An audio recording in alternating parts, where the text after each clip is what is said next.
Sagittarius.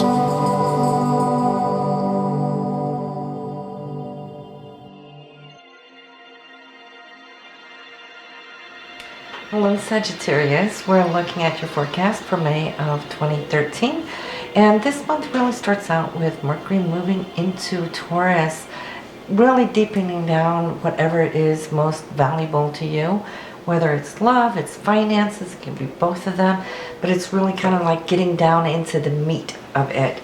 And it's followed also by Sun trining your Pluto, so that's going to allow you to kind of really go deep down, and I'd say passionate about what it is you're going to be communicating about here very early on top of the month though. And Taurus is sensuous. It's such a physical sign, you know, so you might feel that all the good things in your life right now is coming to the forefront, or where you might start craving them more and wanting them more. And it's good though, because it's a motivating factor to get in and dig for what it is that's valuable to you. Now we have the Sun, Mercury, Venus, Mars, and the new moon here in Taurus. For you, all of these will be in your 6th house this month, meaning that you're going to be quite busy as far as like structuring your life. You know, at times you're just so focused on the future and getting to those new horizons that everything else just takes care of itself. But this month it's all like lining up all your ducks in a row so you can become even more so efficient.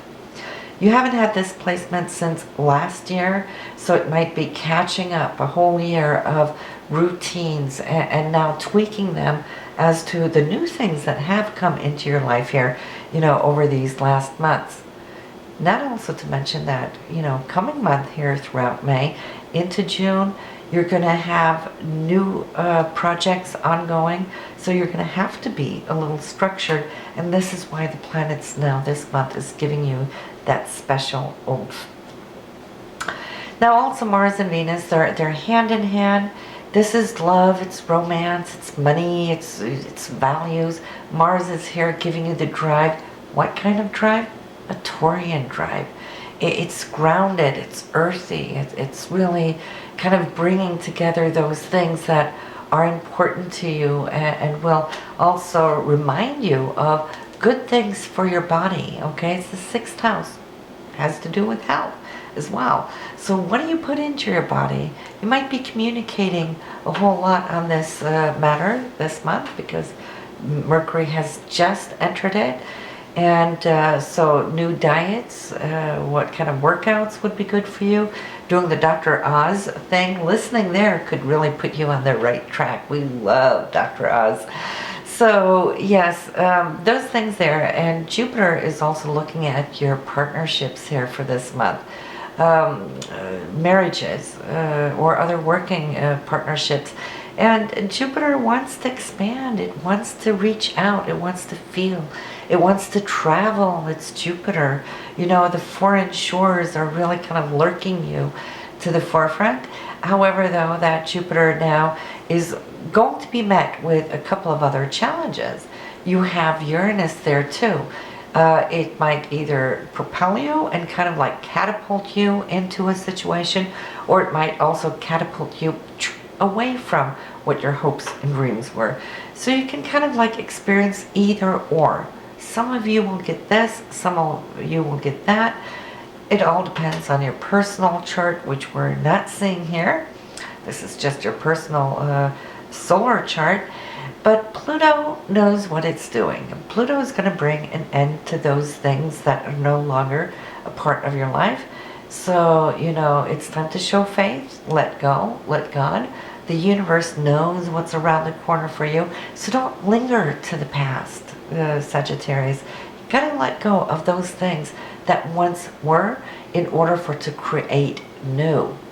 Now, anything that is of value and what is important to you will take these energies, okay, and it will process you through to the other end without a dent in your relationship.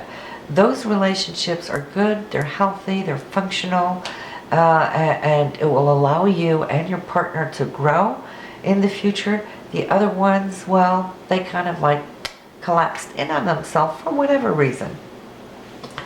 But now, as we move along through the month, Venus is going to be changing signs here on the 9th. It will be moving from your 6th house. Make sure you work out those routines and your health diets before then, because as Venus moves into the 7th house, you're going to be busy at balancing up, shoring up, or also creating new partnerships. And this could be working partnerships. It could also be romantic partnerships.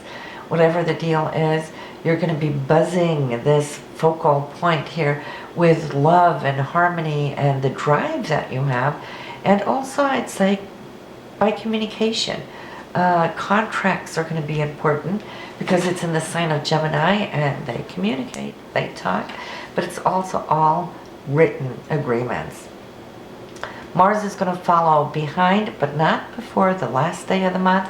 So Venus is going to be able to operate and scoop the field all on its own. It will go out there and it will charm everybody else there and kind of like juicing them up, preparing them for when Mars comes along and really pushes for the oomph. Then we're going to see a lot of drive. But that's next month, Sagittarius. Then we have here the new moon on the 9th. This is the same day Venus is moving or changing signs, leaving Taurus, going into Gemini. This new moon on the 9th, and as all new moons, we set our intentions on this day. What's a little different this month is it's a lunar eclipse, new moon.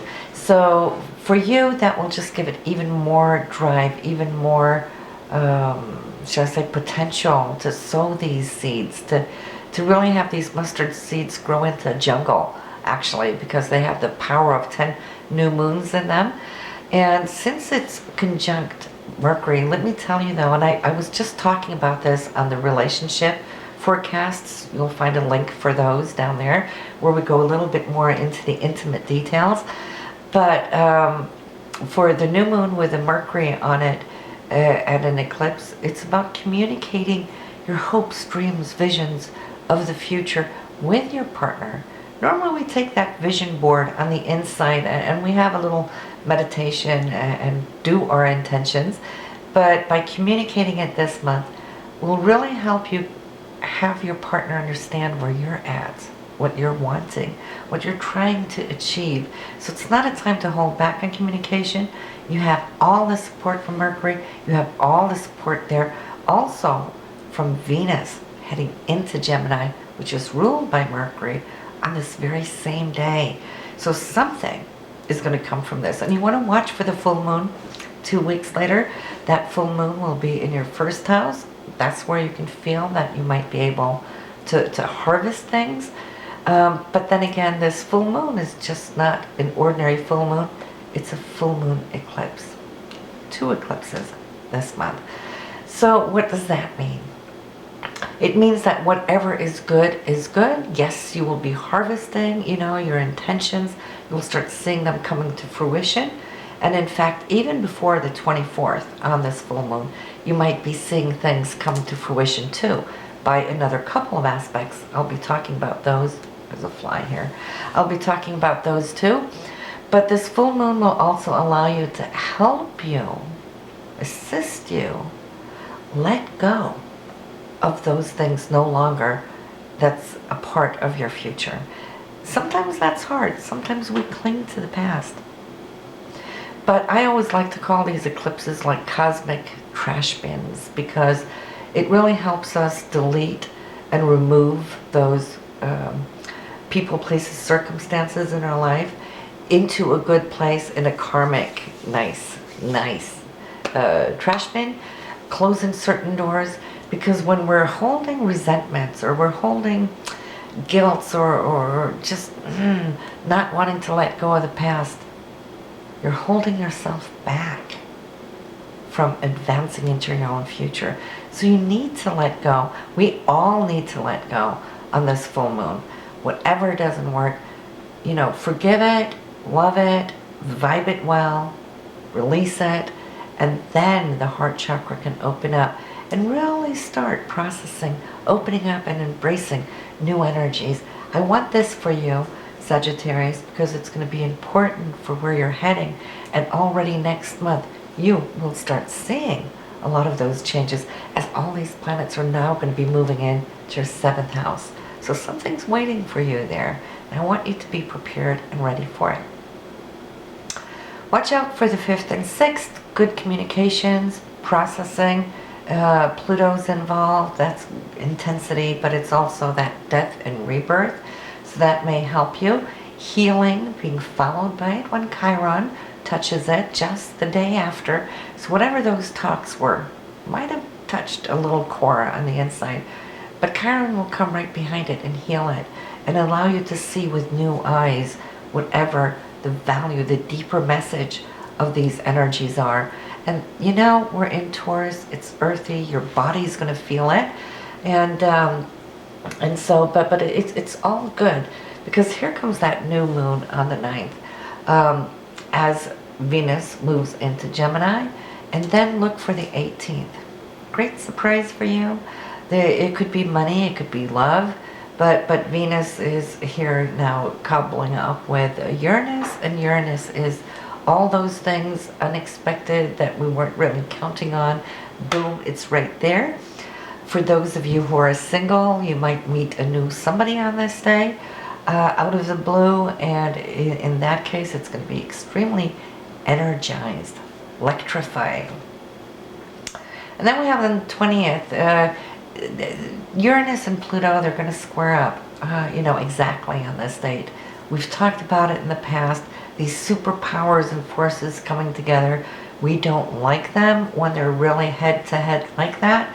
But then again, depending on your individual charts, where that's going to show up, so be it. This is something affecting all of us. It's also affecting Mother Earth.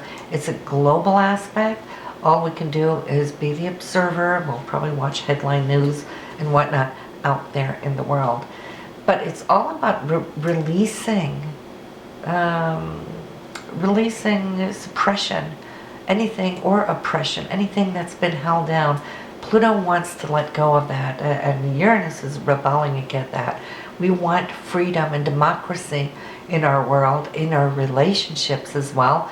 So anything that's been held down, well, here comes the ball, and it's going to shoot straight up out of that water. This is what fission does when the tectonic plates, they slip, boom, like this, and it releases tremendous amount of friction in your relationships, in your home family, in your area of life, career, or just Mother Earth itself. We're all going to feel it one way or another.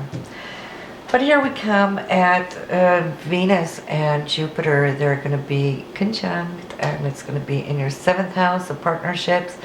Anyone that starts a partnership at this time will be very fortunate to do so, because it's going to give you a new birth chart on that very day for this whatever partnership, whether it's romantic, it could be a business partnership too. It will give you a birth DNA code that's going to color this communication, this partnership, this bonding for years to come. So it's one of the best days of the entire year for that, especially because it's in the 7th house of partnerships. So then we have a closure at the end of the month. We have Mercury is going to move out of this area of Taurus. Taurus has now had all the sensational senses being touched, felt and expressed and shared. Now it wants to move into Gemini, and it wants to talk all about it. It's going to be extremely communicative because Mercury is coming home to its own sign. It rules. I'm sorry. It's moving into Gemini there at that time. So then we have at the end of the month when Mercury is going to move into Cancer. So it's going to be a whole month of much nurturing and deepening and getting into those inner spiritual, sexual, sensual depths. And also a sharing as far as common, bonds, as far as financial bonds, commissions, royalties, banks, that kind of thing, contracts, paperwork, taxes. That will be all about here in the aftermath after the 30th. So, and then of course we have Mars too, shifting signs going into Gemini. It's really going to put a lot of heat behind the words and the actions and the agreements that's been made earlier in the month when Venus traveled through there, setting things up for Mars to come in and close the deal, so to speak. So yeah, action-packed for sure. And you still have your Uranus in your playful house, in the 5th house. So you could always expect the unexpected, Sagittarius. You never know when this planet's going to come around knocking on your door and surprise you. 5th house for love, new love, leisure, affairs, creative projects, hobbies, and those things. So it's going to go like this over a few years, and it will do the touch and go dance. So all you need to do is listen to the music and do the dance there yourself. This is what we have for May, and do listen to your moon sign and rising sign, give you a little bit more insight, and listen to your partner as well. And I will see you next month. Bye now.